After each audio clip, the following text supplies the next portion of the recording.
now joined by Congressman Brad Schneider of Illinois' 10th District. Congressman, thank you for your time. As you know, the White House is framing Operation Midway Blitz as a law and order initiative. They warn this crackdown is ramping up. What do you think Chicagoans should prepare for this week? I wish we knew exactly. The administration has done a lot of social media and talking on TV, but they haven't talked to Governor Pritzker or any of the other local authorities in Chicago, haven't reached out to the congressional delegation. So we're not exactly sure what their plans are. We know their plans aren't making our community safer or making us feel more secure. It is clearly an intention to terrorize our communities. And it's frustrating because if they wanted to help, if they wanted to make our neighborhood safer, they should work with our police, they should work with our mayors and village presidents, and we would welcome that opportunity to reduce gun violence, to make everyone feel more safe and secure in their homes and in their communities. I totally hear what you're saying, but doesn't the phone go both ways? Do you blame Pritzker at all for not picking up the phone, calling the president and say, hey, tell me what to prepare for here. Tell me what to tell my people. Not at all. This is we have made it clear to the administration.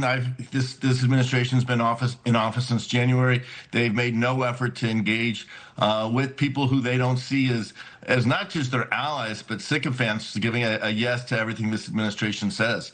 I wish that Tom Homan was working to coordinate with our local authorities rather than co-opt them. I wish we were trying to make our neighborhoods safer rather than terrify them. You know, we just saw DHS raid that Hyundai plant in Georgia, detain some, 500 people, almost 300 South Korean nationals who are working on car batteries inside.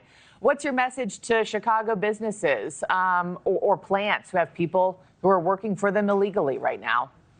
Yeah, it's just another example of the chaos that the Trump administration is creating for our economy. We're seeing it with tariffs. We're seeing it with uncertainty. Hyundai had made an announcement they were going to invest billions of dollars in the American economy, hire American workers. They were trying to build this plant. We have businesses in Illinois, across Illinois, that are trying to make investments. And because of tariffs in my district, just my district, there's an example of a company that was going to make $100 million investment, local company, family owned, $100 million investment in expanding their operations. And because of President Trump's tariffs, they didn't postpone that decision. They canceled that decision. That's a loss of investment, a loss of jobs. You're obviously, against this whole initiative, the federal takeover of Chicago.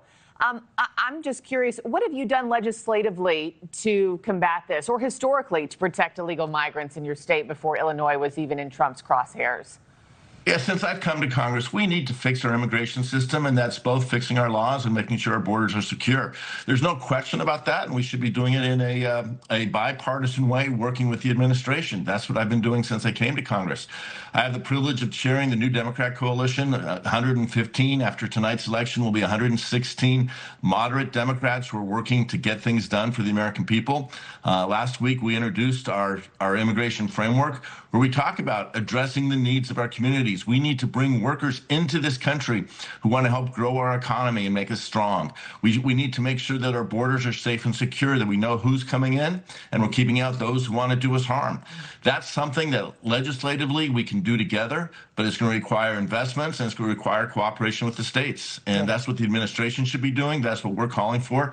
And I hope we can get the ear of the president on this. And DHS says local law enforcement here should help identify undocumented immigrants accused of crimes. Should Chicago PD cooperate, or, what are you telling them, or stand against federal involvement? No, this is a matter of our local police officials, our local authorities should all be doing everything we can to identify criminals, those who have committed crimes, catch them before they actually have the chance to commit those crimes, and keep those people off our streets. There's no question. And that's what I'm saying. If the administration wanted to help, they'd be working to cooperate with our local police departments rather than co-opt the departments. Congressman Brad Schneider, thank you for your time and for being here early on a Tuesday morning. Appreciate it, sir. Happy to do it. Thank you. You too. I know you're busy.